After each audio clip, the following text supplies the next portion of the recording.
What's up, everybody? Welcome to the 4040 Vision Podcast. I am your host, Khaled Abdallah, and I'm joined today by my fellow host, Sulman Huck. What's going on, man? How are you? Yo, what's going on, dude? Not much. So today's topic is the NFC. So as you guys remember, we did a best and worst case scenarios for all of the teams in the National Football Conference. And today we wanted to look back at basically how we did, what went wrong, what we got right, all that stuff. So we're recording this on January 18th, so just before the divisional round. So by the time you hear it, some other things will definitely have happened. Some teams will have gotten knocked out, probably a couple surprises in the divisional round, as usually happens every year. But for the most part, our predictions were based on regular season success, and some of the predictions we had were about, some of the playoff scenarios and things like that. But, we didn't predict any Super Bowl winners or anything like that. It was more about divisions. So we're going to dive right in. We'll start with the NFC East. So we started with the NFC East last time because they had the highest win total projections. And Salman and I were both aligned. We went Eagles, Cowboys, Giants, Commanders in that order. And the way it shook out was Cowboys, Eagles, Giants, Commanders. So just a little bit of a flip-flop. So we'll start at the top. What did we get right about the Cowboys, and did we get anything wrong about the Cowboys? Yeah, I think the Cowboys probably outperformed the Eagles, which we didn't expect, right? Dak actually performed pretty well. I think I had said this is going to be probably the beginning of the end of Dak Prescott, but he proved me wrong there. So he had a pretty solid season, but they got bounced in the first round. So I don't know. Maybe Dak went back to his old ways there, but I think we were spot on in terms of like great defense. The defense carried them for a few of these games, but the offense did show up, which I didn't think was going to happen. You didn't think the offense was going to be good? I thought the offense would be okay, but like I said, I thought Dak was just going to be terrible. Got it. They were solid. They were good offense. They were really good defense still. He definitely had one of the best seasons of his regular season career, but obviously the way things ended in the playoffs. So, we were kind of, I guess we were both right in the sense that, this team is only going to go as far as Dak was going to carry them. But I think we should have known that the NFC East, right? It's like there hasn't been a repeat champion in like 25 years or something. So we just thought, the Eagles would keep chugging along and the Cowboys would finish second. And there was, a slight switch. It wasn't like there was a huge difference between them. They were both, one was 12-5, one was 11-6. So it wasn't like a huge gulf. But yeah, I think we were both spot on about the Cowboys. They're a great regular season team, as they have been for the last, 6-7 years of the Dak era. But they just flamed out in the playoffs. But that's just the Cowboys these days. So that's just what they do these last 15 years. Yeah, basically. And then for the Eagles, right? We said best case scenario, Super Bowl, win the division, all that stuff. Worst case scenario, they lost some key pieces on defense. They lost both coordinators. They're not as good as last year. So what did we get right? What did we get wrong? Yeah, I think we kind of hit on that defense part, right? They lost a lot of key guys. The defense didn't look the same. But I guess the part we really missed on was, Jalen Hurts just looking bad this last 1 month of the season. I don't know what happened to him. Ever since that Niner game, Nick Bosa famously is quoted as saying, "We gave teams the blueprint, right, to go ahead and stop the Eagles." And honestly, the Eagles have not looked the same since that game. I don't know if it's just like some internal locker room issues. Jalen Hurts has like been hurt maybe a little bit, things like that, but they just didn't look like the same team that we saw up until December. And we were spot on about the Eagles up until December, and then December came and they just looked like a completely different team that was completely lost. Yeah, at one point they were 10-1. They lost that weird game to the Jets, but all along people were like, this is a fraudulent 10-1. Like they're not as good as their record shows. It was like, remember a few years back, I think it was either the last year or the second to last year of Ben Roethlisberger with the Steelers. They were 11-0 at one point, and then they lost by 30 points to the Browns in the first round. And people just knew like, this is, it's not. Denny Green used to say, "You are what your record says you are," but sometimes you're not. In this case of the Eagles, they were 10-1, but they were just fraudulent, right? I think the big thing was losing both coordinators. the defense was beyond terrible. Like there was no excuse almost for how bad it was down the stretch. And Jalen Hurts, I think, he was hurt. He had the knee injury and then he broke his finger. So I think those two factors, when you can't get a stop and your offense is, sometimes literally playing with one hand, then I think that's a recipe for underachieving, which is, I think it's safe to say that's what they did despite winning 11 games. Yeah, and then getting flamed out by Baker Mayfield in the playoffs. Yeah. Should have seen that coming. Yeah, they finished the Yeah. season 1-4, or the last 5 games they were 1-4 after starting 10-1. So yeah, not great. And then I think we can kind of lump the last two together, but Giants and Commanders. We'll go with the Giants first. We kind of predicted this. We both leaned worst case scenario that Daniel Jones was just not the guy. Be some injuries, just things would pile up, and they would just underachieve after overachieving last year. So I'd safe to say we got it right about the Giants. Yeah. I mean, maybe they could have done a little bit more if Daniel Jones was maybe healthy, but he was pretty not healthy for most of the season. And they were starting Tommy DeVito. So I'm surprised Yeah, they finished ahead of the Commanders, honestly. that's true. I mean, I think Tyrod Taylor is competent. So when he came back in, they won a few games down the stretch. They finished the season 2-3, or the last 5 were 2-3 with a big win against the Eagles that the last week of the season. So they started off the worst possible way. They lost 40-0 at home to the Cowboys, and it was kind of downhill from there. Daniel Jones was just getting beat up left and right. Then he tore his ACL, and it was just downhill from there. So it's almost a credit to them that they won 6 games, but they probably wish they didn't win 6 games so they could draft Daniel Jones's replacement. But anyway, we were right. Yep. Commanders. We said if things would go well, then Sam Howell would be the guy.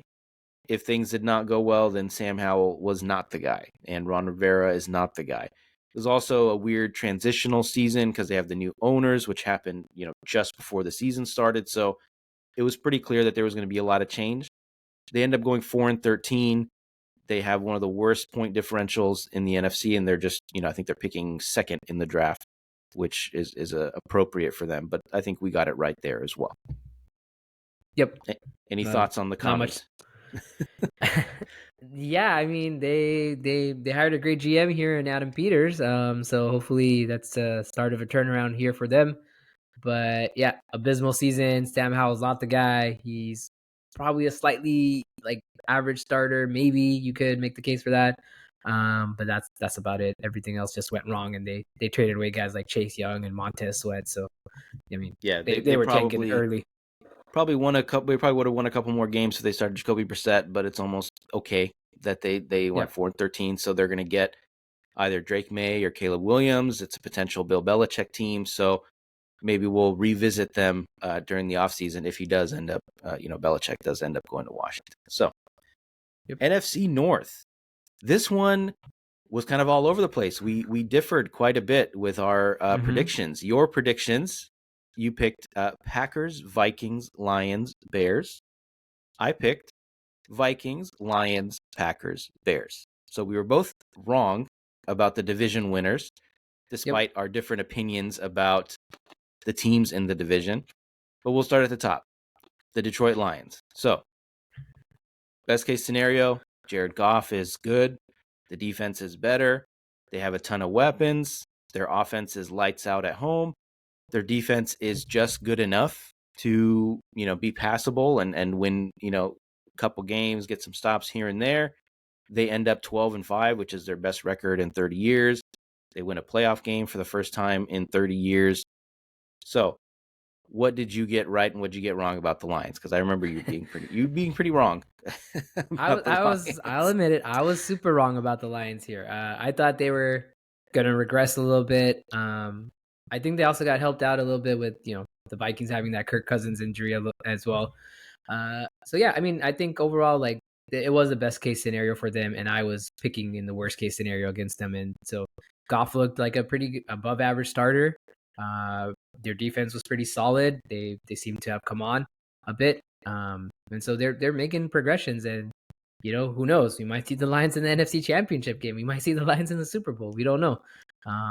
I mean, It's yeah. it's Again, we're is recording that this yeah on the 18th, no couple days before the divisional round. They're playing the Buccaneers, so that's a game they should win. I think they're favored by at least a touchdown, if not more. yep Um, yeah, I mean, I think one thing both of us couldn't have predicted was how good the rookie class would be.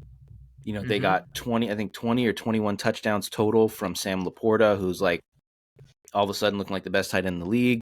Jameer Gibbs looks like one of the most explosive weapons in the league. So those two guys, I mean, I think we undersold how good they could be. So, but I definitely thought they would be good. I didn't pick them to win the division, but I thought they'd be a playoff team at least. Yep. Yep. So the team that finished second was the Green Bay Packers. They went 9-8, so just a tad over 500.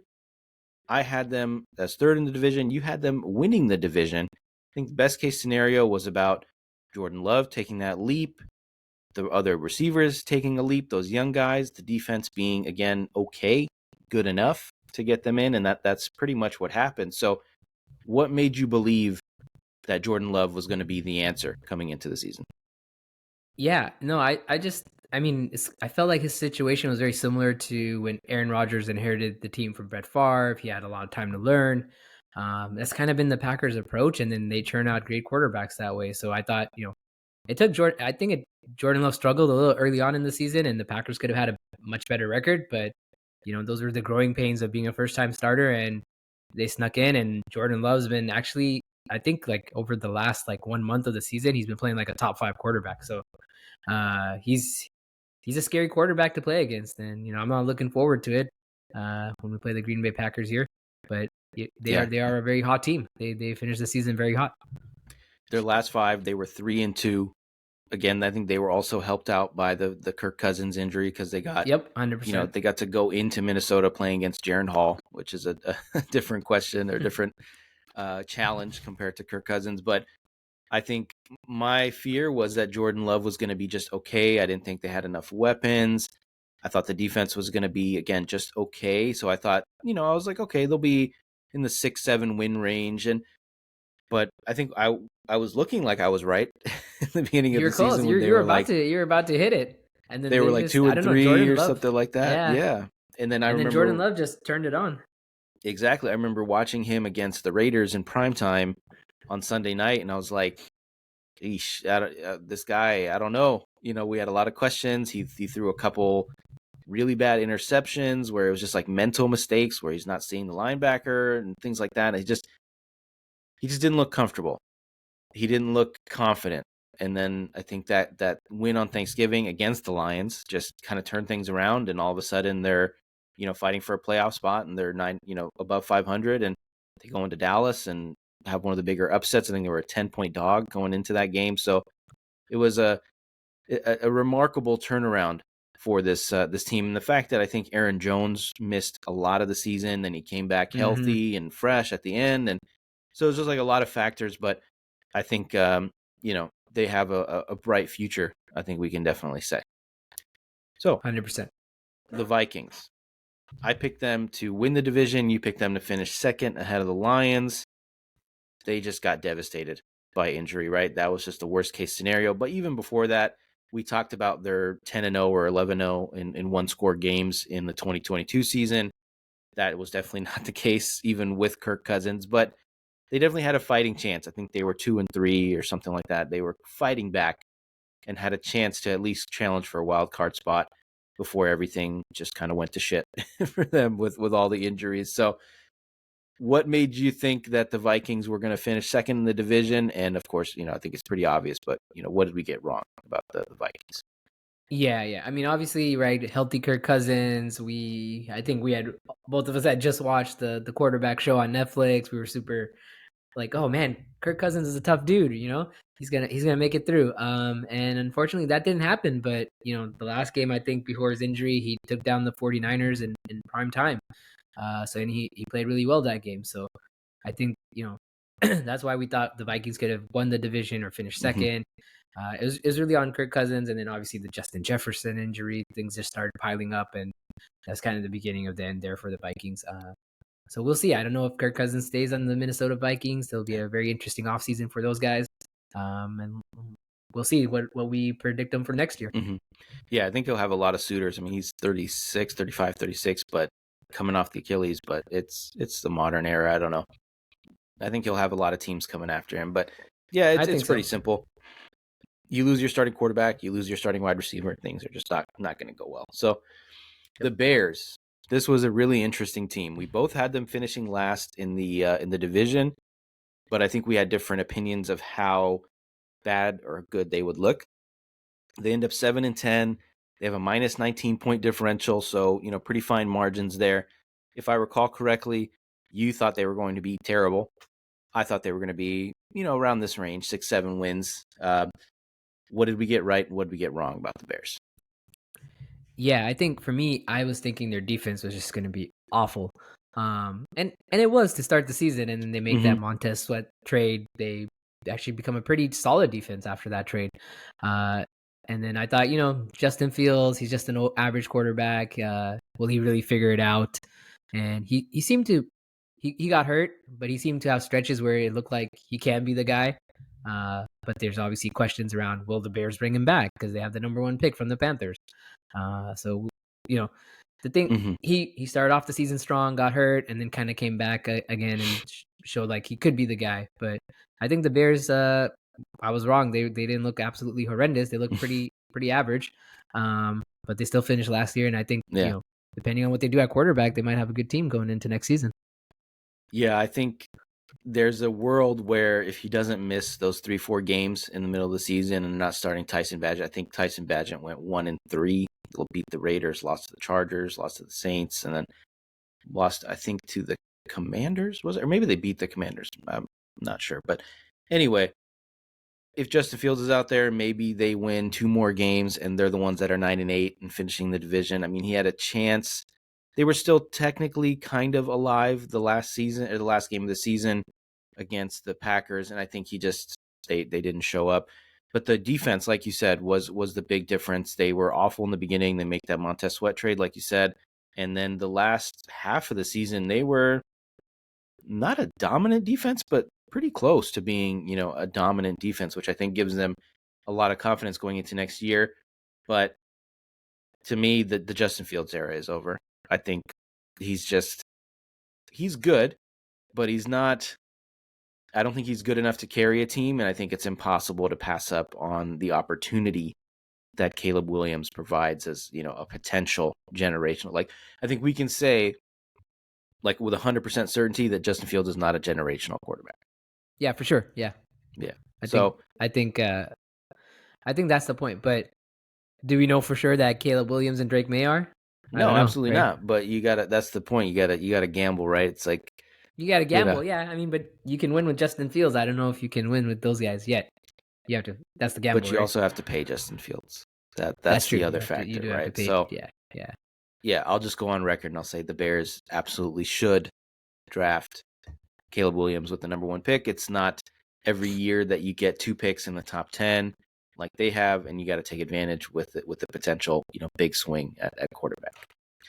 So the NFC South, this division was all over the place. So your prediction, we're actually pretty closely aligned. You said Saints, Falcons, Panthers, Bucks. I said Saints, Falcons, Bucks, Panthers. So we were, at least I was right about the about the Panthers. That's But yeah, you got one thing right in this division. yeah, right. Well, this division was kind of goofy, right? It was basically open until the end of the season. They were really all clustered together at the top. The Bucks were 9-8, the Saints were 9-8, the Falcons were 7-10, and the Panthers were 2-15. So aside from the Panthers, who finished with the worst record in the league, everybody else was kind of clustered at the top. So we'll start with the Buccaneers. They obviously won the division by very close margins. I think they won the division because they had the better conference record. So them and the Saints had the same divisional record, but in the conference, which for some reason is the tiebreaker, I don't know why that's the case, but that was the case. So what did we get wrong about the Bucks? Because clearly we were both very wrong about that. Yeah, I was very, very wrong. I think there was two things. One was we underestimated Baker Mayfield in terms of how well he actually played this season. We're like, oh, it's Baker Mayfield. He was terrible on the Panthers. He was not that great on the Rams last year. So, he's just going to come in, be a below average quarterback, and that's it. That's the writing on the wall for the Bucks. Defense is not going to be that good. And actually, both those things turned out wrong. Baker Mayfield was an average to an above average starter. There were games where he looked really good. And then their defense was actually pretty solid with the guys they had still there. So I think that both those combination of things actually made them a much better team than we anticipated. Mm-hmm. Yeah, they had, I think, one of the worst pass defenses in the NFL, but they had a really good run defense. So they were at least good at one of those things. And Baker, I think the bigger concern for me was just like his health. Like he hasn't been able to stay healthy for, 2-3 years now. Just, and eventually I think one thing that you said during our original pod, which I remember, is that he was going to win some games on accident because of the weapons that he had. Did. Yeah, basically. And then you think about it, you're like, okay, outside, he has Chris Godwin and Mike Evans. Those two guys, when healthy, are probably a top 5 duo in the NFL. I mean, yeah, I think that's fair to say. Top 10 if we want to be really stringent. Yeah. But he had 2 great receivers on the outside. Rachaad White was a revelation as a running back. He was a great versatile weapon for them. So I think there's they won it by fine margins basically, and then they end up getting kind of lucky with the Eagles, who are on the downturn. I think in most cases, like in most seasons, if you play the season out, another 10 times, they're probably 7-10 or 6-11 or whatever. So it's kind of a mixed bag. I think he's going to get an extension with the Bucks. I think he's earned it, but I don't think they're going to come into next season saying like, okay, like we're going to repeat as division winners just because of they barely won it, and that's okay. Yeah. I don't want to give us too much of a hard time for thinking that they wouldn't be great, but I mean, let's be real. Who was picking the Bucks to win the division? I don't think anyone was. Not a soul. I will say that. Nobody outside of the Tampa Bay area. I even think the Tampa Bay fans weren't picking them to win the division. Oh, absolutely not. Yeah, for sure. So the next team, the New Orleans Saints, they went 9-8. I had them winning the division. So did you. They had the best point differential in the division. They won. They were plus 75. And again, they lost out on the division because of a conference tiebreaker, because they split the season series with the Buccaneers. So what did we get right? What did we get wrong about the Saints? Yeah, I think we were pretty spot on about the Saints, like in terms of how we viewed them coming into the season. Obviously, the thing that went wrong was Derek Carr got hurt. So he didn't play a few games. He had that elbow injury, right? I think it was elbow injury. He didn't. It was weird because he didn't miss any concussion, games. And then he had like the concussion, right? Like he had some weird things going on with him. So he didn't miss any games. I thought he missed a game or two. He was like he got knocked out at halftime against the Packers, so early on the season. And then he got knocked out around the third quarter against the Lions when they were making a comeback. So there was a few games where he got knocked out of them against Minnesota as well. Got him. Yeah. But he didn't miss any games, so he's a tough SOB. I'll say that. Yeah, and so I think when that happens, you lose your starting quarterback halfway through the game. Things can go wrong. You lose some of those games. And I don't know. There was times where it just didn't seem like Derek Carr was fully healthy, like based on some of the throws he was making, some of the way he was seeing the game. Like there were just games where it just looked he was off, right? And but then on the flip side, there were games where he was like 100% on, and we saw him utilize his weapons and play really well. So I think that was kind of maybe where we sort of got it wrong, where Derek Carr was not exactly the quarterback we thought he was going to be. But I think a lot of that was like when you get knocked out three different games, and you have shoulder problems and elbow problems and all these things going on in the season, it's hard to be that quarterback that people want you to be. Yeah, I think this was a really weird team, very Jekyll and Hyde type team. Yep. I think there was some issues initially with the offense. They were just not on the same page. Carr with his receivers. There was a lot of shuffling in and out, a lot of injuries. Michael Thomas played a few games and bounced out. Kamara missed a couple games because suspension. Just a lot of kind of a revolving door. But this is the team that, went into New England, kicked the shit out of the Patriots. They blew out the Bucks a couple weeks before. They blew out the Falcons. They went 4-1 to end the season. but at the same time, they go into Minnesota and get blown out. They lose. They basically get blown out by the Rams. They make a comeback, but it wasn't a close game. So it was just a really up and down team. But we thought they would be, 9-10 wins. So we were right Yep. about that. We were We far just off. didn't predict that the Bucks would be right there with them, and again win the division by a tiebreaker essentially. Yep. So the Atlanta Falcons, we both had them finishing second in the division. They finished third. What did we get right, and what did we get wrong about the Falcons? Yeah, I mean, I think we were pretty spot on when we're like, Arthur Smith is the head coach of this team. The offense is not going to be that great. That's exactly what happened. There were moments where they did look good, but then Arthur Smith was like, "No, I'm not going to allow this to happen. I'm going to put Desmond Ritter back in when Taylor Heineke was there, and keep flip flopping on those quarterbacks." That was the weirdest situation. Not utilizing the guy you picked in with the top 10 pick in Bijan Robinson. Some games it was just weird. It was just a weird situation, and I think they achieved better than what maybe some people thought. Based on like the situation with their quarterbacks, where they went Desmond Ritter, Tyler Heineke, Desmond Ritter, Tiny Hallett. I when they started doing that, I was like, what are the Falcons doing? Like, it doesn't make any sense. But I think you get a real quarterback on that team. Get him a coach like Bill Belichick, Jim Harbaugh, maybe. And I can't believe Bill I don't know. Belichick Yeah, is he interviewed there. I can't I believe it know. either. I'm loving the jokes about like what does an interview with Bill Belichick look like, and it's like it's obvious he's going to be interviewing you. That's what it is. When people are talking about, oh, what are you going to talk to Bill Belichick 3 hours? Like, what are you going to ask him? It's like, no, he's interviewing you, your organization. He's seeing what your setup is like, all that stuff. But anyway, the Falcons, like you said, we were both pretty spot on. We both knew that the Desmond Ritter quarterback situation was not going to last for long, and it didn't. But what I didn't expect was that flip-flopping. It's like either commit to one guy, bring in somebody else, this flip-flopping. I want to say it was Bill Parcells, maybe. Somebody said, if you have two quarterbacks that you're constantly going to, you don't have any quarterbacks. So you have to stick with one guy, build that confidence, do all that stuff. And it's clear Desmond Ritter's not the guy. But like you said, it was just weird. They have all these weapons on offense. They have like a potentially elite group of weapons. We saw Bijan doing crazy stuff. We saw Kyle Pitts making crazy plays. Drake London is an above average. He's good, just downright good. And they just couldn't take advantage of that. And their defense was pretty solid as well. So this is a team that, like you said, right quarterback, right coach. Hopefully it's not Bill Belichick as somebody that's rooting for the Saints right now. But they get the right guy in there, and they're all of a sudden they're going to be competitive and fighting for this division. So I think, again, we were pretty spot on here. The last team, the Panthers, they finished last in the division. You had them finishing third. I had them finishing last. So what went wrong for the Panthers, or was this kind of what we expected?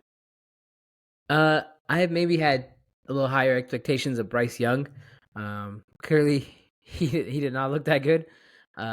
He's already getting the bust label here after 1 year, which is, I think, a little unfair. But I think the Panthers' offensive line was not great, and so that's contributed a little bit to the struggles. Miles Sanders wasn't the weapon we thought he was. Adam Thielen kind of had a surprisingly good season, but that was about the only bright spot there on the Panthers, and their defense did not look good at all.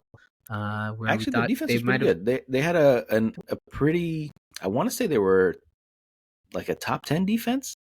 Were they really? Okay, I thought they were not. I mean, I know they had some games where they held teams to like the Bucks and things like that to like 3 points, and they still lost the game or something like that. Like they've had, I guess the offense was just horrendous. Maybe that's the real issue. Is the offense was just really really bad. I think like they were like number 32 in the league, right, in terms of offensive ranking for sure. Yeah. So I maybe think the for defense all was the a little bit reasons that better. you pointed out, I mean, they just Bryce Young. It's hard to evaluate him based on this season, just because Frank Reich was just not the right coach for him.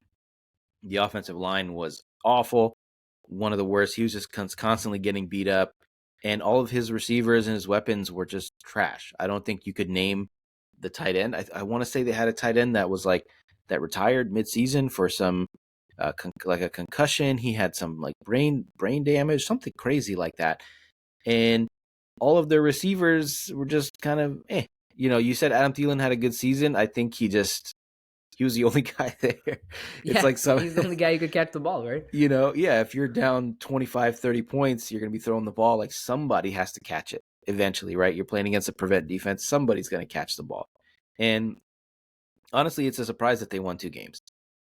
The way that I guess their defense was pretty good at some points. They had a really good pass defense, if I remember correctly, but this was just a nothing team, and it's just a disaster that they get the number 1 pick again. And they have to trade up for the number 1 pick last year, but they get the number 1 pick and they don't even get to pick, Marvin Harrison Jr. or somebody like that. So it's kind of a Yeah, tragedy. I think they made Yeah. the mistake of trading up for Bryce Young. I mean, when they could have just waited and gotten Caleb Williams again.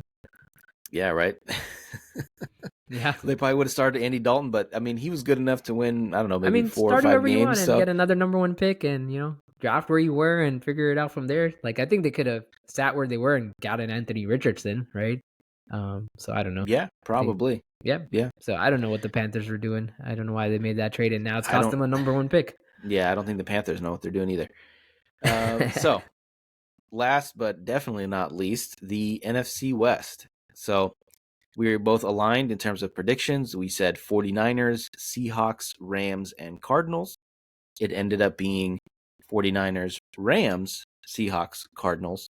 So we'll start with the Niners. I think we were both pretty spot on here, but did we get anything wrong about the 49ers? I don't think we did. No, I don't. I don't think we did. Maybe you were hating on Brock Purdy. I don't know, but I was not. I'm just messing with you. No, I think we thought this is exactly how I was going to go for the Niners if they got Bosa back in tow. I think when we were recording, we weren't sure if Bosa was coming back, and then a few days That's later, right, he yeah. ended up signing. So this is exactly how we thought it was going to play out for the Niners. There was a stretch where I was a little worried, where they lost 3 straight games. That was a little concerning. You're like, uh-oh, what's going on here? Losing to the Browns, losing to the Vikings. I can't even remember the third team we lost to now. The Is that Bengals. irrelevant? Bengals. That's what it was. Bengals at home. Yeah, I see you keeping track, Khaled. I mean, it was a big game. It was still when Joe Burrow was there. I was proud of myself for picking that game right. I think I picked the Bengals to win that game. Yeah, and then surprisingly get a bye, and then things get back on track here. So outside of that, I mean, that was the only part of the season where it looked kind of a little iffy at that point. But Yeah, we're back on track. I think the Niners are the favorite out of the NFC. So by far, I think that's easily. I think they're the Super that Bowl. Well, maybe not the Super Bowl favorite because they lost to the Ravens. I think the but Ravens. Yeah, I think the Ravens are more favored to win the Super Bowl than the yeah, Niners. But I think the Super Bowl matchup that's favored is Ravens Niners. yeah, which would be awesome. I don't want to see that, Colin. I don't want to see that again. Well, you don't want to see the Ravens, but I get it. It'd be fun for the neutral fan or the non-neutral fan like me. Yeah, it went exactly as we predicted. Like you said, we didn't know if Bosa was going to sign or hold out, and he signed pretty quickly after we recorded the pod. And we just said, if everyone is healthy, this is the best team in the NFC. This is the best defense. This is the best group of weapons, all that stuff. And then, like you said, during that 3-game stretch, it was the same time that you lost Trent Williams, you lost Deebo Samuel, so 2 of the elite guys on the team, 2 of the all-pro guys on the team. So, but yeah, the rest of the season went exactly as we thought it would. And now we get to see what this team looks like, at home against some elite competition, and they'll likely, they are, like you said, the favorites to make the Super Bowl. The next team, the Rams. I think we definitely got this very wrong. Both of us, I think we're both saying that they would finish 3rd in the division, and if the Cardinals weren't there, we would have picked them to finish last in the division. So, what did we get wrong about the Rams? Yeah, I think we were pretty wrong in terms of the decline of Matthew Stafford. He actually stayed relatively healthy. I think maybe he missed 1 game, 2 games. Maybe even half a game, if that. I think So against the Cowboys, he missed that game. That's what it was. Yeah, he missed 1 game there. But he's relatively healthy and he looked pretty solid. I know Cooper Kupp got hurt early on, but they had this emergence of this rookie Puka Nakao, right? And he looked pretty good. So yeah, pretty good is an understatement. I mean, he looked amazing. And then Yeah. Kyren Williams came onto the scene and he looked amazing. So they somehow found weapons out of guys that nobody thought were weapons, right? And I think their defense did not struggle like we thought they would have. Still a pretty decent defense. I mean, I think they were league average. If that's right, Mhm. Khaled. So and I think they got helped a little bit with the struggles of Seattle. And that propelled them up here. But Yeah, they I they want to did say not they look as were. bad as we thought they were. No, absolutely. I think going into the season, right, it was Cooper Cup was going to miss 4 or 5 games with that hamstring Yep. injury. He was on IR. We're like, oh, Matt Stafford didn't finish last season because of a freaking spinal injury. So we're basically saying, okay, he's probably not going to finish this season. There was even talk about him retiring. And then all of a Mm-hmm. sudden, they win 10 games. And I think the one thing that we didn't predict, I don't think anybody could have predicted, was how amazing these young guys were going to be. This rookie class was going to be. You get an all pro, literally an all pro wide receiver. I think he's first team all Yeah. pro, Puka Nakua in the 5th round. Kyron Williams, like you said. And then on defense, they draft a guy, Kobe Turner. I think he was a mid-round pick. He's like a defensive rookie of the year candidate. Byron Young, another D lineman. I know everybody's going to look better next to Aaron Donald, but you still have to be good. These guys Yeah. Yeah. definitely, 100%. so this was a team that I think on paper we looked at, we're like, oh, there's nothing remarkable about this team. Who the hell is Kyron Williams? Oh, who is this Nakua kid out of, BYU? Like, okay, whatever, I'm sure he'll catch some passes because he's the only guy on the team. But it ended up being he's, like I said, an all pro receiver, and everything just kind of worked out for them. And they were neck and neck with Seattle. I mean, Seattle was only, 1 game behind them, but we definitely didn't predict how well things would have turned out. And of course, they lose by 1 point on the road with some questionable calls in Detroit. And, a couple snaps go their way, and all of a sudden it's them playing the Niners in the divisional round, or I think they would have played the Eagles, whatever it was, or the Bucks, about No, Lions, they would have. They or would have they played the. played the Niners. They would have played. They would have played. Well, if they beat the Lions, they would have played the Bucks. Yeah. Okay, there you go. Yeah. Because So the yeah, and Packers are then still the lowest seed. and then all of a sudden they might have made the NFC Championship game because they Yeah. probably would have been favored even in Tampa. So anyway, definitely just everything went right when we thought it was going to go wrong. Next, the Seattle Seahawks. They were 9-8. They had a minus 38 point differential, and we picked them to finish second in the division. I think we were pretty spot on. Maybe there were some things about, the offense and Geno that maybe we didn't predict, but what did we get right and wrong about the Seahawks? No, I agree with your assessment. I think we were pretty spot on. I think we're hovering around 10 wins for the Seahawks, right? They came in at 9. I think, yeah, like you said, right? There's Geno kind of regressed a little bit. The offense didn't look as sharp at certain times in the season as it should have. It was definitely was not humming like it was last season. And I think even the defense was just there were some regression points in their defense too. But uh, it was just they were just an average team, and that's turned out what it ended up being, where we thought they might have been slightly above average based on Mm-hmm. last year. And Yeah, I now, think we were well, both picking them to be a yeah, wild card team, and they, yep. it's. I think you're on point if you're like, okay, if you're on track to potentially get a wild card spot in the last week of the season, which is the spot they were in. I think they got eliminated before kickoff, or maybe halfway through the Cardinals Yep. game. But yeah, they were 9-8. Geno Smith missed a game or two. They were just really bad in the red zone, from what I recall. There was just a couple games where they just had chances to win it. Geno couldn't get the job done, and I think they probably know he's not the long-term answer there anymore, and they're probably going to start exploring some options there. They end up firing Pete Carroll, so who the hell knows who the coach is going to be. So, I think a year or two, Osama and I did a Legion of Boom retrospective, because the era was officially over, right? Bobby Wagner was gone. And now he's back, but they traded Russell Wilson, but Pete Carroll was still there. So now there's a lot of questions about what is this team going to look like moving forward. They're obviously entering a new era. He was there for a long time, I think 10, 15 years. So a lot of questions to be asked about the Seahawks. Lastly, the Arizona Cardinals. We both picked them to finish last. They went 4-13. I think, things went just about as we predicted, but was there anything that we got wrong about the Arizona Cardinals? No, I don't think so. But I do think you said it would be the end of the Kyler Murray era in I Arizona, and I did. don't think that's going to be the case. I don't think that's going to be the case. I think he's sticking around there. Yeah, that was the big thing. I thought my gut was telling me, okay, he's going to miss, the first 8 games of the season.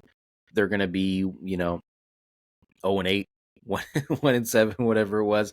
And they were either going to just basically shut him down for the rest of the year because he's coming off of ACL and then look to trade him, or they were going to move him during the year, which I think is less likely. But he looked really good. I think they're picking in the top 5. They have a chance to get Marvin Harrison Jr. I think they're picking 4th, I want to say. Are they picking behind the Patriots?